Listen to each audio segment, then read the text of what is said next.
Olá, para você que passa a nos acompanhar na ministração da Santa Palavra do Senhor, que você seja um bem-aventurado que ouve e atende aquilo que Deus fala através da sua palavra. Hoje eu quero ministrar para a igreja e para você que está me ouvindo sobre algo que no dia em que eu fui aproximada, eu não entendi. Eu era uma cética com relação à igreja. A igreja, eu era uma cética. Quando o Carlos me conheceu, ele me levou para a igreja e eu era muito cética com relação às pessoas. Eu olhava para as pessoas, eu olhava para tudo. E, como é típico de toda pessoa assim, ela esquece de olhar para si mesma, que é carente da glória de Deus, que é carente da vida de Deus. E quando eu lembro do meu comportamento, quando eu lembro da minha mentalidade nessa época, eu choro diante de Deus e peço perdão para Ele sem cessar. Ele já me perdoou, mas eu falo, Senhor, como eu era ignorante, como eu não entendia realmente, e como muitas vezes você que está me ouvindo hoje não entende o papel da igreja, por causa da confusão humana também, por causa do estado de rebelião do ser humano com relação às coisas de Deus, que transtorna tudo, e a ação também do inimigo das nossas almas, que não quer que a gente viva aquilo que Deus tem para nós. E quando eu entendi o propósito da igreja, eu não me canso e não vou me cansar de falar do papel da igreja no propósito de Deus. Esse é o título da mensagem de hoje, a igreja do propósito de Deus. A igreja, amados, não é uma instituição humana. O ser humano criou instituições humanas, né? Denominações, regras, doutrinas, baseadas na interpretação que elas tiveram, que seus líderes tiveram da Bíblia. Mas a gente precisa ser lúcidos. Você que está me ouvindo precisa ser lúcido e buscar em Deus, e buscar na palavra de Deus aquilo que Ele tem para a sua igreja. E a igreja, quando eu entendi isso, ela é o corpo de Cristo, que está sendo edificado neste tempo, desde a vinda do Filho de Deus, Jesus Cristo,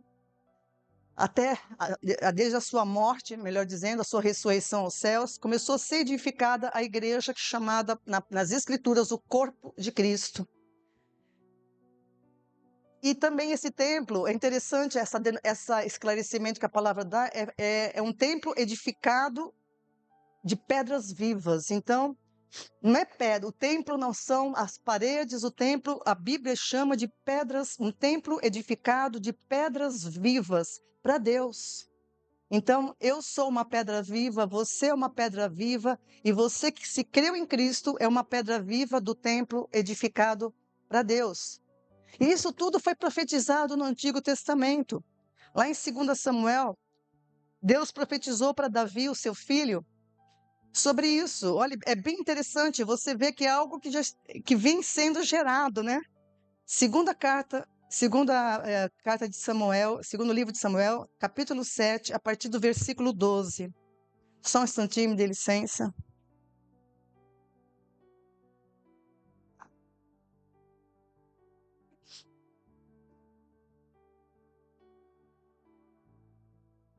Segunda Samuel 7, versículos 12 a 14. Vamos ver junto comigo. Quando os teus dias forem completos, olha que coisa interessante, Deus está falando com Davi, veja bem, uma profecia lá atrás, centenas de anos atrás. Quando os teus dias forem completos e vieres a dormir com os teus pais, quer dizer, a expressão de dormir é morte, né? Então farei levantar depois de ti um dentre a tua descendência, o qual sairá das tuas entranhas, e estabelecerei o seu reino. Olha que impressionante, está falando de Cristo, está falando de um descendente que é Cristo, não era o Salomão, não era Cristo. Versículo 13, tanto é que o versículo 13 testifica, este edificará uma casa no meu nome, ao meu nome. Este, Jesus, né, edificará uma casa ao meu nome e confirmarei o trono do seu reino para sempre. Eu lhe serei por pai e ele me será por filho. Então, é bem impressionante isso. E Pedro também vai falar no Novo Testamento, primeira carta de Pedro, capítulo 2, versículos 4 a 6. Acompanhem comigo. Chegando-vos para ele pedra viva, chegando-se para Cristo. Cristo é a pedra viva, reprovada na verdade pelos homens, mas para com Deus, eleita e preciosa. Olha só, Pedro também entendeu o significado de Cristo, a pedra viva. Ele é a pedra viva, a pedra angular, como ele vai falar depois, né?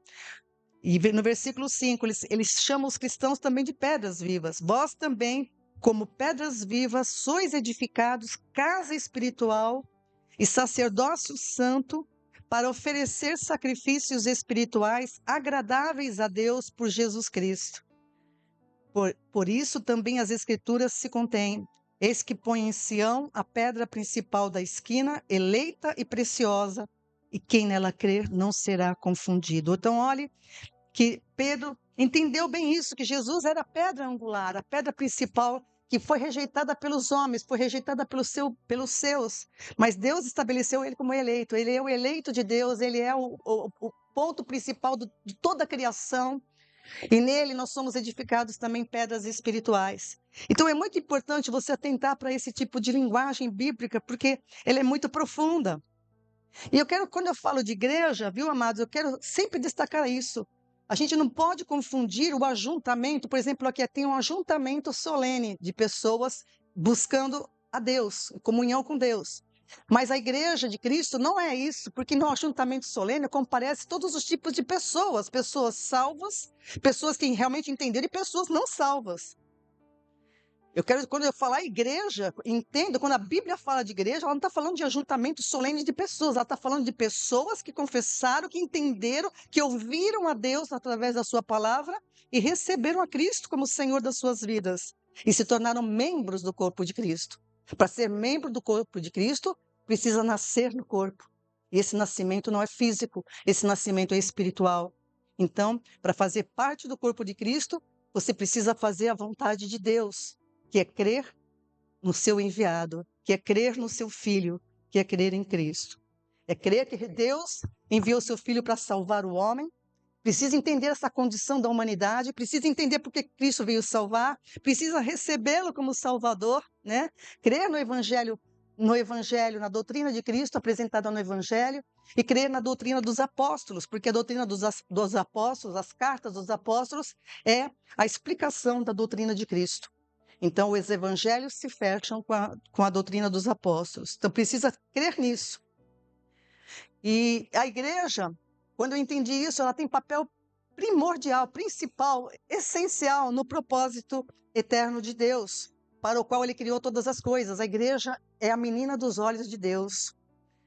Nela se cumpre o propósito estabelecido por Deus na eternidade, antes de haver mundo, de que Jesus, o Filho dele, seja o primogênito de muitos irmãos semelhantes a ele. É muito importante isso. É na igreja que se cumpre isso. Que Cristo seja o primogênito de muitos irmãos semelhantes a ele. Isso é algo, esse é o plano da redenção, né? Está envolvido no plano da redenção, mas é algo que é para o dia da redenção. Porque esta terra foi criada por Deus, mas esta terra saiu do propósito de Deus, então ela tem um tempo. Um tempo cujas coisas estão correndo. O tempo, por exemplo, agora é o tempo da salvação, é o tempo de você buscar a Deus, é o tempo de você confessar a Cristo, de você participar desse plano maravilhoso, porque Deus tem uma outra dimensão preparada, esse é o plano ideal de Deus, que é o novo céus e a nova terra que ele criou, que ele está criando para aqueles que creem. Então você precisa entender isso, esta terra, ela tem um tempo.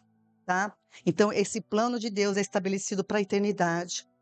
E é muito importante entender que outro dia eu vi umas pessoas perguntando: vocês falam tudo que as pessoas são salvas em Cristo, mas e as pessoas do Antigo Testamento? E Moisés, e Abraão, e tal? Sim, eles também foram salvos. Eles não foram salvos em Cristo, porque os salvos em Cristo é só do período da igreja, tá? Desde que Cristo ascendeu aos céus até o arrebatamento da igreja, esses são salvos em Cristo. Os salvos do Antigo Testamento são salvos por eles crerem na promessa, né, que foi concedida de que Deus haveria de enviar um Redentor, que foi dada desde o Éden para Adão, quando ele transgrediu, né, quando ele desobedeceu a Deus. Então, mas agora é importante entender que aqueles que estão em Cristo, ou seja, eu e você que faz parte desse período, a plenitude dos gentios, são salvos em Cristo. Não só somos salvos da condenação em Adão, mas também é concedido a nós fazermos parte do propósito eterno de Deus de fazer o seu Filho preeminente em todas as coisas. Isso é impressionante. Isso é maravilhoso demais. Isso é algo tão, você não tem a dimensão, a gente não consegue vislumbrar a dimensão disso, da importância disso. A gente só vai entender isso quando a gente estiver na glória com o Senhor. Então, essa participação da igreja, né, dos em Cristo, no propósito, é que a Bíblia chama de vocação celestial da igreja, corpo de Cristo, tá? Então, na Bíblia, a gente tem falado nas mensagens anteriores sobre a eleição, a predestinação, vocação. Então, há a eleição, há a predestinação, há a vocação. Porém, esta abordagem na Bíblia não se refere à salvação como algumas doutrinas pregam. Algumas doutrinas usam esses termos com uma interpretação equivocada, dizendo que Deus elegeu alguns para salvação e outros para perdição, ou que as pessoas são predestinadas pela soberania de Deus. A eleição, o tema, eu vou repetir, para que fique muito claro, e você precisa buscar isso na Bíblia, porque a Bíblia não dá margem para interpretações. A Bíblia não dá margem para interpretações. Por isso que existem tantas igrejas, denominações, porque cada uma entendeu as coisas segundo uma ênfase, que muitas vezes essas ênfases não estão de acordo com a palavra. Há na Bíblia a eleição, há na Bíblia a predestinação, há na Bíblia uma vocação, mas não se refere à salvação. Elas se referem ao propósito eterno de Deus de fazer o seu filho primogênito de muitos irmãos, e esse propósito se cumpre na igreja. Por isso, você, meu irmão, você, minha irmã, você que está me ouvindo, que está afastado da comunhão do corpo, entenda a importância de entender isso, tá? É em nós que se cumpre o propósito de Deus de que nós sejamos irmãos em Cristo com a mesma imagem que Ele tem, mesma imagem gloriosa, né? Essa imagem, essa bênção maravilhosa de ter a mesma imagem de Cristo é somente para aqueles que fazem parte da igreja, nesse período de formação da igreja, tá? Quando nós seremos transformados. Então, eu estou em Cristo. Eu fui gerada de novo pelo poder de Deus, isso é poder de Deus. Ninguém é salvo por si mesmo. Eu sou salva porque eu creio em Deus e o poder de Deus operou em mim e fez de mim uma nova criação. Para ser salvo, para ter perdão de pecados, é preciso poder. Jesus falou isso uma certa vez, quando houve um milagre, né? Que ele falou sobre isso. Para perdoar, precisa poder, tá? E o poder de Deus que opera quando a gente realmente se rende diante do Evangelho, quando a gente então o poder dele opera. João capítulo 1, versículo 12, fala bem sobre isso. Não está aí na projeção, mas convém que você abra a Bíblia e veja comigo. João, ele fala de maneira muito clara, João 1, 12. Mas a todos, Evangelho de João capítulo 1, versículo 12. Mas a todos os que o receberam a Cristo, o Verbo, né, encarnado, aqueles que creem em seu nome, deu-lhes o poder de serem feitos filhos de Deus. Então, para você se tornar filho de Deus, não é uma religião que você precisa, não. Você precisa do poder de Deus. E o poder de Deus só opera naqueles que creem no Filho de Deus. Amém? Então, isso é muito interessante, amados. Quando eu entendi isso, eu fiquei deslumbrada mesmo e maravilhada pelo papel que nós temos como igreja hoje.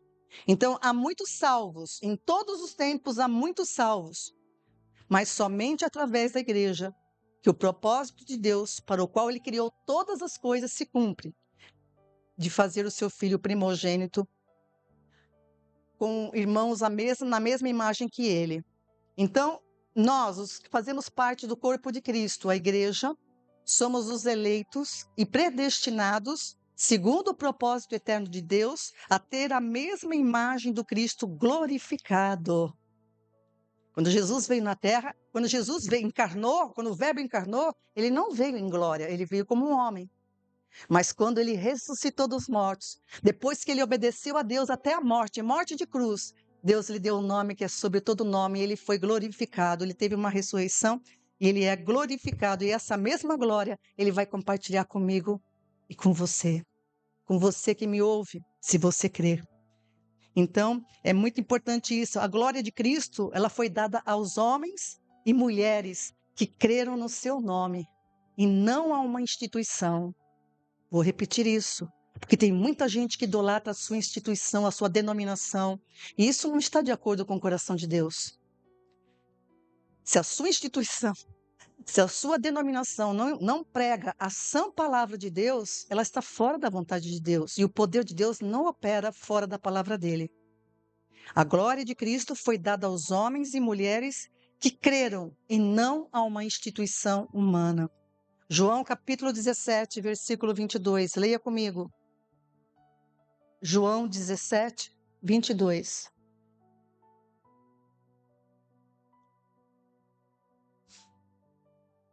Jesus diz nessa oração maravilhosa: eu lhes dei a glória que tu me deste. É tão lindo quando a gente entende isso, amados, que quando a gente lê agora, eu hoje, com o entendimento que eu tenho já da palavra, quando eu olho isso, é tão lindo isso, porque a gente era desprovido da glória. Quando eu nasci nessa terra, quando você nasceu nessa terra, a gente entendendo ou não, a gente era desprovido, era a palavra de destituídos da glória, ou seja, não tínhamos comunhão com aquele que nos criou, aquele que soprou fôlego de vida, nós não tínhamos comunhão com ele, e ele permitiu que a gente continuasse existindo, mas porque ele tinha um plano de redenção, e esse plano de redenção está em vigor, e Jesus consumou ele, então você precisa entender isso. E Jesus diz aqui: eu lhes dei a glória que tu me deste, para que eles sejam um, como nós somos um. Aleluias. Então Deus nos deu a glória dele. Jesus estabeleceu a sua igreja e não uma instituição humana. No céu, outro dia eu vi um post interessante. No céu não haverá presbiterianos, batistas, assembleanos, católicos, não. Haverá aqueles redimidos pelo sangue de Cristo, que é diferente. Em todos os cantos e recantos dessa terra, há pessoas redimidas, lavadas com o sangue de Cristo. Isso é muito importante. E quando ele vier, né? Quando ele vier, ele vai ser glorificado em nós. Isso é lindo. Ele vai ser glorificado. Quando a gente for arrebatado para ele, ele vai ser glorificado em nós e nós nele.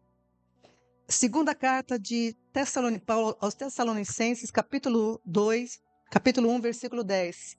Segunda Tessalonicenses, capítulo 1. Quando ele vier para ser glorificado nos seus santos e admirado através de todos os que creram. Que coisa, você já imaginou? Quando ele vier para ser glorificado nos seus santos e admirado através de todos os que creram nele. Que coisa tremenda, amados. Que coisa tremenda. Você vai estar entre esses que vão glorificar o Senhor e vai ser glorificado nele. Amém? Então, eu sempre digo, né? Porque não é a igreja com propósito. É a igreja do propósito de Deus, tá? O propósito de Deus na eleição e predestinação teve em vista esse corpo, essa geração. O propósito de Deus na eleição e predestinação não teve em vista indivíduos, como uma doutrina por aí diz. Ela teve em vista a geração dos filhos de Deus gerados pelo Evangelho de Cristo Jesus para serem conforme a mesma imagem do Cristo glorificado. Isso é algo que só pertence à igreja. Por quê? Mas por que, pastora, só pertence à igreja? Por quê? Você sabe responder? Aqui a igreja, eu creio que já sabe responder. Por que somente a igreja será participante desse propósito? De ter a mesma imagem do Cristo glorificado, amados. Porque nós fomos identificados na morte e na ressurreição do Cristo. Amém? Por causa da identificação na morte e ressurreição. Para você entender bem isso, leia Romanos capítulo 6. Paulo explica ele entendeu e explica de maneira muito precisa essa inclusão na morte e na ressurreição de Cristo. Tá? Leia isso, Romanos 6. Né? Então, por causa disso. E nesse processo, nós somos, então, elevados à condição de irmãos de Cristo, sendo Ele o primogênito de muitos irmãos. Então, para a salvação, fique muito claro, para a salvação, nós temos o Evangelho segundo Cristo, que chama as pessoas para a salvação através da sua palavra. Então, Deus chama as pessoas, não é através de eleição e predestinação, Deus chama as pessoas através da pregação da palavra de Deus. E para o propósito estabelecido em Cristo, nós temos a eleição e predestinação.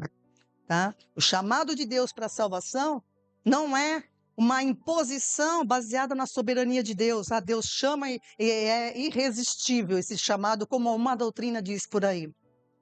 Não tem nada de irresistível, porque aonde está o Espírito de Deus, aí há liberdade. Então, o Evangelho é pregado, Deus, e por isso que Cristo comissionou os seus embaixadores para pregar, para implorar que os homens ouçam o Evangelho e se reconciliem com Deus. Nada de Deus, nada de Deus, nada de Deus é imposto, nada de Deus é irresistível, porque você precisa se apropriar com entendimento, com a sua vontade livre e dizer: eu aceito, Senhor. Amém? Veja a segunda carta de Coríntios comigo, capítulo 5, versículo 20. Segunda carta aos Coríntios, capítulo 5, versículo 20. Segunda carta aos Coríntios 5, 20. Portanto, somos embaixadores de Cristo, como se Deus... Olha a importância. Às vezes a gente lê esse texto tão batido, tão indiferente, tão... Portanto, somos embaixadores de Cristo, como se Deus estivesse fazendo seu apelo por nosso intermédio. Presta atenção quando você está pregando, quando você abre a tua boca como embaixador, porque é isso que Cristo quer que a gente faça, que a gente fale para as pessoas. A gente estava orando aqui, né, pelas pessoas que estão debaixo de dezenas e centenas de quilos de destroços dos prédios lá na Venezuela, clamando para que aquelas pessoas sejam achadas. Né? E quem está vivo ainda está clamando embaixo daquele pó, daquela terra, daqueles escombros, clamando que alguém a socorra em tempo. Amados, é a mesma coisa. Esse é o tempo de ouvir, esse é o tempo que você precisa ouvir o Evangelho. E Deus nos chama como embaixadores. Eu estou aqui como embaixadora de Cristo, dizendo para você: reconcilie-se com Deus. Deus estivesse fazendo seu apelo por nosso intermédio. Rogamos a vocês, em nome de Cristo, que se reconciliem com Deus. Os cristãos são chamados de ministros de Cristo. Os cristãos são chamados de ministros de Cristo. E em diversas passagens bíblicas destaca a vocação, essa vocação, quanto ao privilégio de anunciar, tanto quanto a anunciação do Evangelho, como também como dispenseiros, servos fiéis que anunciam as verdades de Deus. Jesus mencionou em Mateus capítulo 28, acompanhe comigo, Mateus 28, 19 a 20. Jesus comissionou a igreja para isso, que existe essa comissão. Então, entenda como é a formação dessa igreja. Ide e fazei discípulos de todos os povos, batizando-os em nome do Pai, do Filho e do Espírito Santo, ensinando-os a guardar todas as coisas que eu vos tenho mandado. E certamente estou convosco todos os dias até a consumação do século. Então, essa é a vontade do Pai, essa é a vontade do Senhor Jesus. Isso tem que ser feito algo de maneira tão natural quanto o ar que a gente respira, amados. Por causa da institucionalização da igreja, as pessoas acabaram criando um formalismo para pregar o Evangelho. Para pregar o Evangelho é como você estivesse conversando com um amigo, é como você estivesse conversando com um irmão, você fala naturalmente daquilo que você está cheio, transborda de você. Do que você está cheio? Nas suas conversas, o que predomina? Qual é o anseio seu quando você conversa com seus amigos? Daquilo que está cheio o teu coração, disso transbordará a tua boca. Essa é a verdade do Evangelho. O apóstolo Paulo define o papel dos líderes cristãos. Eu quero que você acompanhe comigo esse texto. Primeira carta aos Coríntios, capítulo 4, versículos 1 e 2. 1 Coríntios 4, 1 e 2. Que os homens, Paulo ele define bem o papel da gente como líder.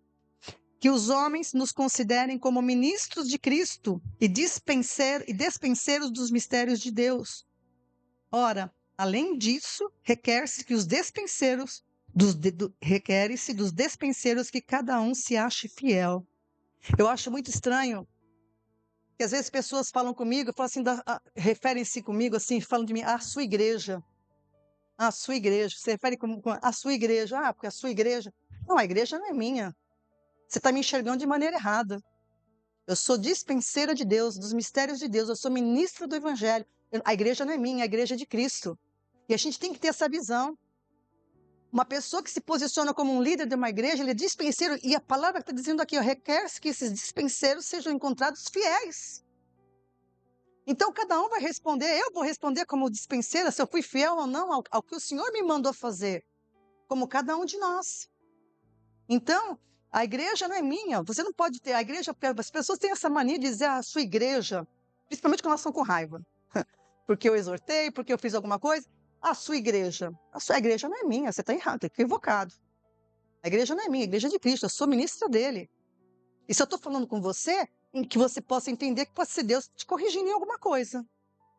Então as pessoas não entendem essas coisas, né? Elas precisam entender o papel daqueles que são chamados como ministros, né? Tudo vem de Deus, tudo vem de Cristo, e é por Ele e para Ele. Tudo vem dele, né? Para isso que Deus entregou seu Filho, como diz João 3,16. Deus amou o mundo de tal maneira que entregou, que deu o seu Filho unigênito, para que todo aquele que nele crê não pereça, mas tenha vida eterna, né? Então ele demonstrou, enviando Jesus, a fidelidade, a imutabilidade dele no seu propósito. Ele criou o mundo para um propósito. Ele criou eu e você para um propósito. E ele não quer que você fique de fora. Por isso ele enviou o seu Filho. Que você entenda isso. Todos aqueles que atendem ao convite do Evangelho, reconhecendo em primeiro lugar, na sua condição de perdidos, né, necessitados, que são pobres de espírito, como Jesus diz no Sermão da Montanha, né? Pobres de espírito são os que reconhecem a sua condição de pecadores, de necessitados, que precisam ser socorridos. E esse, a Bíblia diz, é o tempo aceitável, esse é o tempo sobremodo oportuno, 2 Coríntios 6:2. Só estou citando, depois você leia. 2 Coríntios diz que este é o tempo oportuno para aceitar o Senhor. Então, eu digo para você que está me ouvindo, se você ouvir esse chamado hoje, se você ouvir a mensagem do Evangelho, não a ignore. Responda com obediência, responda porque obediência é amor. Responda com amor a Deus, acreditando que Jesus Cristo é o Senhor, é o Filho de Deus que veio salvar e buscar aquilo que se havia perdido. E você receberá a salvação eterna. Deus transformará a tua vida como transformou a minha, criando um novo ser, que não é visível agora, não é visível aos olhos humanos, mas que no dia da redenção se mostrará glorioso, tal como o Senhor Jesus Cristo é. Deus vai transformar a tua vida em verdadeira justiça e santidade, participante da natureza divina. Por isso que Jesus enfatizou o novo nascimento. Essa é a ênfase, por isso que Jesus enfatizou o novo nascimento, está no Evangelho de João, capítulo 3. Lá você depois leia João 3, Jesus falando com um líder religioso que não entendia nada disso. Líder religioso. Você imagina o povo. Ele vai falar, ele enfatiza a necessidade de nascer de novo. Jesus não apresentou o novo nascimento como uma sugestão. Não é uma sugestão para você nascer de novo. É uma necessidade indispensável que eu e você nasça de novo. Não é nascimento físico, porque não é nascimento da carne, como Jesus explica, é nascimento do alto, é pelo poder de Deus. Eu sou gerada pela palavra de Deus, você entendeu? Você foi gerado fisicamente pelo seu pai e pela sua mãe. E Jesus falou, importa, é necessário que você nasça de novo, mas não é pelo poder do homem, é pelo poder de Deus. É pelo poder da palavra de Deus gerando uma nova vida, segundo o seu propósito, com os olhos abertos espirituais. Entende? Essa é a necessidade do novo nascimento, né? que muda a nossa natureza. Não é mudança de comportamento. As pessoas frisam muito a mudança de comportamento. Novo nascimento traz a mudança de natureza. Não adianta limpar o vaso por fora e por dentro está podre. A palavra de Deus diz vários aspectos disso. Não adianta você pintar o túmulo por fora de branquinho e por dentro está cheio de mofo, cheio de morte. É a mesma significação, é de dentro para fora. E quando a gente entende isso, quando Jesus se torna o Senhor da nossa vida, tudo muda. Muda a maneira de viver, muda o comportamento, muda tudo, porque Jesus se tornou o Senhor da minha vida. Eu sou governada por Ele e pela sua palavra, né? É preciso receber essa nova vida pelo poder de Deus. Amém? E na condição de salvos, de nascidos de novo, aqueles que nasceram de novo em Cristo, então são chamados com uma santa vocação, segundo o eterno propósito. Então, além de eu ser salva, o privilégio que eu tenho, o privilégio que você tem, não nunca despreze isso, o privilégio que você tem, se você já creu em Cristo, nasceu de novo, você foi chamado com santa vocação, segundo o propósito eterno de Deus em Cristo, que é a preeminência de Cristo em todas as coisas. Resta apenas que você permaneça firme, né? Não fique vacilando, por isso é necessário participar do corpo. É necessário a gente o que existe, o ajuntamento solene, que a gente chama também de igreja, ele é necessário por quê? Para que a gente esteja juntos, orando, fortalecendo. Nas quartas-feiras aqui tem falado tanto sobre isso. No último culto, o Giovanni falou sobre isso, que quando a gente está junto, como é importante, a gente se fortalece. Quando a gente está junto, a bênção do Senhor flui. Então, aqui a gente aprende, a gente estuda o Evangelho, a gente está debaixo de uma direção, de um governo de Deus. Amém? Então, a gente precisa, para permanecer firme, eu preciso conhecer a palavra, eu preciso me aprofundar. Então, é conhecer ao Senhor e prosseguir em conhecer ao Senhor, tá? Aguardando o quê? A redenção do meu corpo. Eu sou uma nova criação em Cristo. Eu fui gerada pelo poder de Deus. Eu terei a imagem e semelhança do meu Cristo ressurreto. Eu estou aguardando o quê? A redenção desse corpo. Amém? E eu separei algumas passagens para firmar para você sobre essa vocação celestial da igreja, corpo de Cristo. Você vai acompanhar comigo algumas passagens aí, veja comigo. 1 Coríntios, capítulo 1, versículo 26. Primeira carta aos Coríntios. Paulo entendeu muito bem isso também. Nas suas cartas ele vai falar muito sobre essa vocação. Primeira carta aos Coríntios 1, 26. Porque vede, irmãos, a vossa vocação, vede, que não são muitos os sábios segundo a carne, nem muitos os poderosos, nem muitos nobres que são chamados. Não são os nobres, né? Os intelectuais, não. São todos chamados. Mas veja só que não são muitos os que são chamados. Por quê? Porque eles não atendem. Porque as pessoas muitas vezes elas confundem fé com presunção.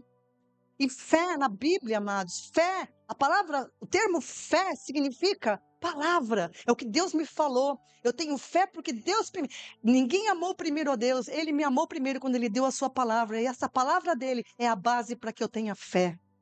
Sem a palavra de Deus não existe fé para Deus. Sem a palavra de Deus não existe fé. Então, quando a palavra é anunciada, somente aqueles que são humildes, somente aqueles que se inclinam para ouvir. Isso a gente vê pela Bíblia toda. Somente aqueles que se rendem, que param e analisam, sem sua presunção humana, é que são realmente alcançados pela vocação. Eu não sou, vede, irmãos, que não são a vossa vocação, preste atenção na vossa vocação, que não são muitos os sábios segundo a carne, nem muitos os poderosos, nem muitos os nobres que são chamados. Efésios capítulo 4, versículo 1.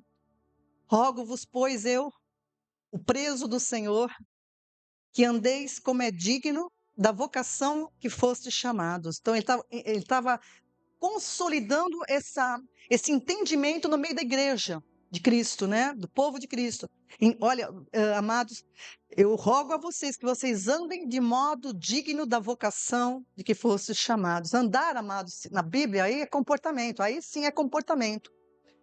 Viver pela fé é viver pela palavra. E andar pela fé é andar segundo a palavra, tá? Esse termo andar significa de comportamento. Não é o meu andar que gera a vocação, mas é a vocação, quando verdadeiramente entendida, ela gera um comportamento diferente. Entenderam? Eu falei rápido e vou repetir. Não é o andar que gera a vocação celestial em Cristo. Não é, mas é o contrário.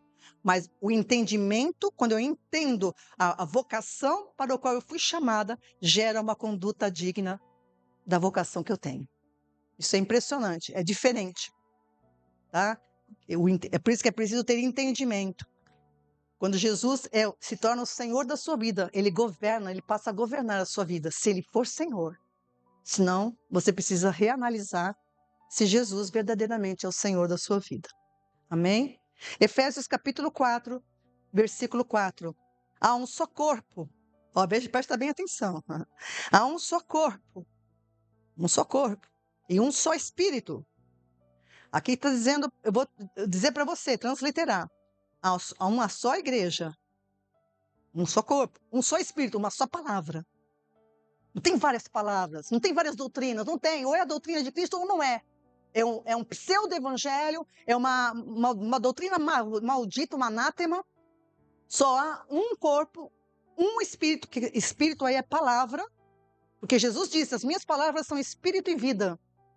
Então, esse termo espírito, na Bíblia, principalmente quando Paulo utiliza, ele entendeu muito bem que se refere à palavra do Senhor, que é espírito e vida. Então, há um só corpo, um só espírito, como também fossem chamados em uma só esperança da vossa vocação. Aleluias.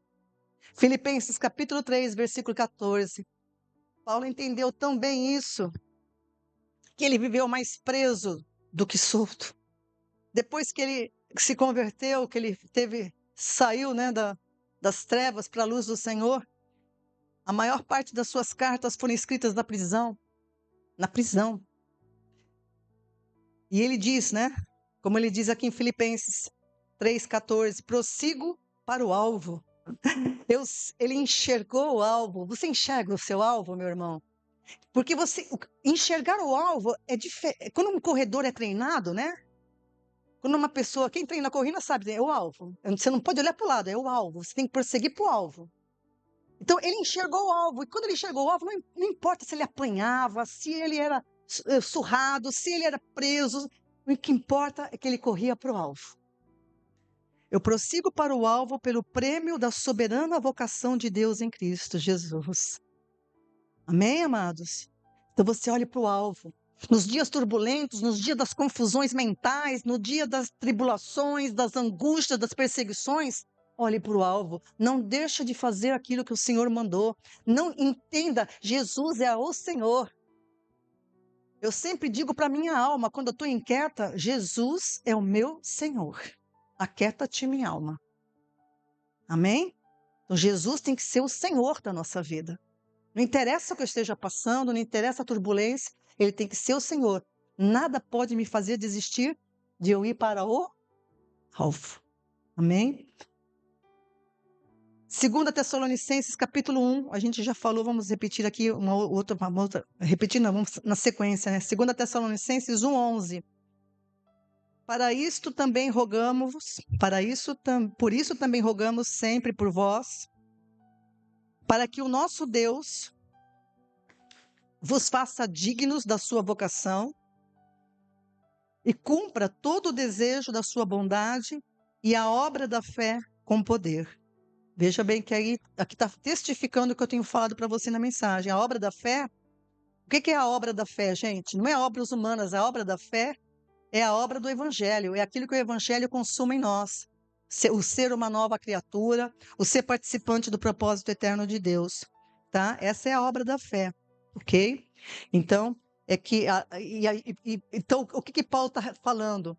Que a gente tem essa consciência, né?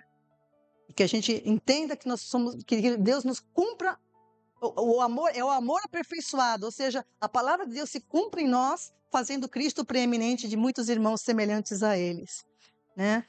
Todo esse contexto aí, se você ler todo o contexto dessa primeira carta, desse primeiro capítulo de 2 Tessalonicenses, está falando sobre isso, né? Que todos aqueles que creem em Cristo serão glorificados nele e Cristo em nós. Né? A gente já leu o 10, né? 2 Tessalonicenses, aí a gente já leu 1. Vamos ver de novo aqui comigo, então. Vamos ver a sequência completa, quer ver? 2 Tessalonicenses, capítulo 1, versículos 10 em diante. Quando vier para ser glorificado nos seus santos e ser admirado em todos os que creram naquele dia, pelo que também rogamos, sempre por vós, para que o vosso Deus vos faça dignos da sua vocação e cumpra todo o desejo da sua bondade e obra da fé com poder. Rogamos para que o nome do Senhor Jesus seja em vós glorificado e vós nele, segundo a graça de nosso Deus e do Senhor Jesus Cristo. Aleluias! Então, quando Cristo nos chamar, amados, nós seremos glorificados nele e ele em nós. E quando ele voltar na terra e nós com ele, na volta física dele, né? Porque o arrebatamento não é uma volta física, é uma volta para os seus. A gente vai ver isso mais na frente. Eu estou preparando o terreno, porque eu quero que você entenda a importância deste tempo de viver e participar da Igreja de Cristo. Que você não seja insensato como eu fui quando eu me converti. Não seja insensato, mas não despreze a Igreja do Senhor. Porque a Igreja do Senhor não é uma instituição humana, é algo onde ele compartilha a sua glória, é o corpo de Cristo sendo edificado na terra. Então, quando Cristo vier, nós seremos glorificados nele e ele em nós. Tá? Todo o contexto fala disso. Agora vai para Hebreus, capítulo 3, versículo 1. Hebreus 3, 1. Por isso, irmãos santos,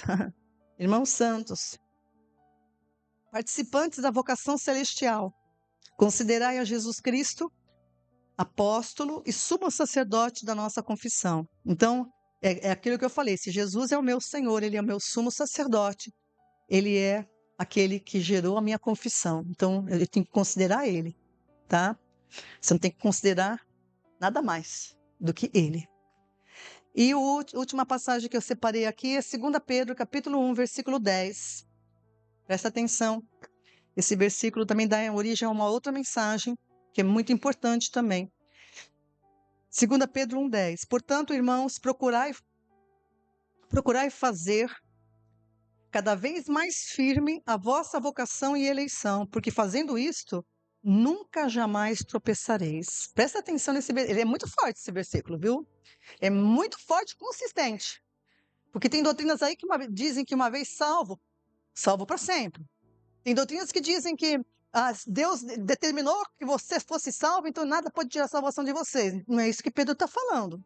É isso? Leia comigo de novo. Procurai fazer cada vez... Existe como fazer mais firme algo que está determinado? Por que Pedro está falando isso? Procurai fazer cada vez mais firme a vossa vocação, porque fazendo isto, nunca jamais tropeçareis. Se a eleição fosse incondicional, por que Pedro falaria isso? Então, não tem nada de incondicional. É condicional à minha obediência, à tua obediência, à minha permanência, à tua permanência na verdade do Evangelho de Cristo e tê-lo como Senhor até o dia da sua vinda. Amém? Isso aí é outra mensagem, tá? É necessário a gente... Então, existe o perigo de tropeçar. Quando que existe o perigo de tropeçar? Quando a gente sai fora da palavra. Eu fui gerada pela palavra para viver pela palavra, então eu preciso ter palavra, né? E a eleição e predestinação que a gente tanto anunciou aqui e ministrei nas últimas mensagens, minhas mensagens estão no canal do YouTube, no Ana Gasparotto. Eu peço que, se você não viu, veja, reveja, analise os textos, por favor. Eu, como ministra do Evangelho, eu insisto com você, eu imploro que você leia as passagens e deixe o Espírito Santo testificar a verdade no seu coração. A eleição e predestinação, ela vai se manifestar claramente aos olhos de todos e tudo. Quando? Quando a gente for glorificado com o Senhor. No dia que eu morrer aqui, eu serei glorificada no Senhor, ou no dia do arrebatamento, porque né, nem todos, todos os dias tem alguém sendo glorificado. Todos os dias tem alguém sendo glorificado ou sendo arrebatado, né? Está no arrebatamento já. Quando morre uma pessoa em Cristo, ela já é glorificada. Então, a glorificação do nosso corpo vai resultar nisso, na semelhança com Cristo, na glorificação dele. E a glorificação do nosso corpo não é apenas o ápice, né, da nossa jornada. Ela é, na verdade, o cumprimento máximo do propósito de Deus estabelecido em Cristo Jesus na eternidade. E aí nós reinaremos para sempre com Cristo. Esse é o teor das próximas mensagens. Nós reinaremos para sempre com Cristo. Reinaremos.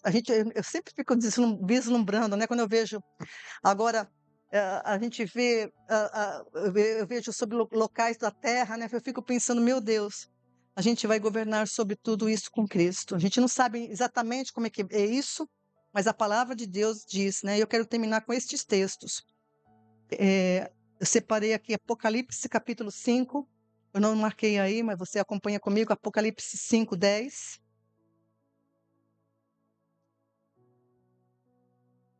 Apocalipse 5, versículo 10 diz, porque...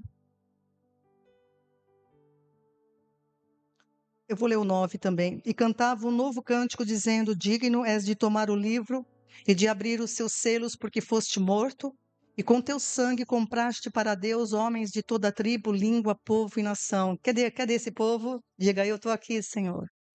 Aleluias, amém? Para o nosso Deus os fizeste reino e sacerdotes. Olha que lindo! Para o nosso Deus os fizeste reino e sacerdotes, e eles reinarão sobre a terra. Você está pronto? Você está pronto? Sem consciência disso? Você está entendendo o que eu estou falando? Você está entendendo? Eu sempre vou frisar isso. Você está entendendo a dimensão disso aqui? Como é que a gente às vezes fica tão perturbado com coisas tão pequenininhas aqui? Hã? Como é que a gente fica tão inquieto? Como é que a gente fica tão inquieto com coisas, alfinetinhos dessa vida? Quando você foi chamado para ser rei e sacerdote de Deus e reinará com Ele para sempre. Entende a tua vocação, igreja? Entende a tua vocação? Entende? Porque isso faz toda a diferença de quem você é e de quem você vai ser eternamente. 22, Apocalipse 22, 5. Agora aqui Jesus mesmo revelando no capítulo 22, versículo 5. Ali não haverá mais noite. Não necessitarão... Tem falando nesses negócios, o Alex montou com a inteligência artificial todas as imagens disso daqui. Eu vou colocar, talvez eu projete, né? Do novo céu, nova terra. Ele fez tudo com a ajuda da inteligência artificial no chat, né? Montando com as passagens a descrição, de acordo com a descrição bíblica, esses locais, a novo céu, a nova terra. É legal. Talvez eu deixe, eu tinha falado que ia pôr no grupo, mas talvez eu deixe para quando eu for ministrar sobre isso, apresentar, porque ficou muito legal. Ele fez o chat fez direitinho as imagens de acordo com a descrição bíblica. E aqui em 22:5 diz: ali não haverá mais noite. Não necessitarão de luz, de lâmpada, nem da luz do sol, pois o Senhor Deus os iluminará e reinarão para todo sempre. Meu Deus, eu não vou precisar de lâmpada, de nada, de sol, porque o Senhor é a minha luz e eu sou luz nele. Meu Deus, repita comigo: o Senhor é a minha luz e eu sou luz nele. Que essa verdade tome conta da tua mente, do teu coração. Que essa verdade impregne-se no teu ser. E você não despreze aquilo para o qual Deus está trabalhando nesse tempo. Cristo e Deus estão trabalhando neste tempo, edificando a igreja do propósito de Deus. Amém? O Senhor abençoe você, que essa palavra possa calar fundo no teu coração e fazer você verdadeiramente sábio para participar dessa vocação. Em nome de Jesus.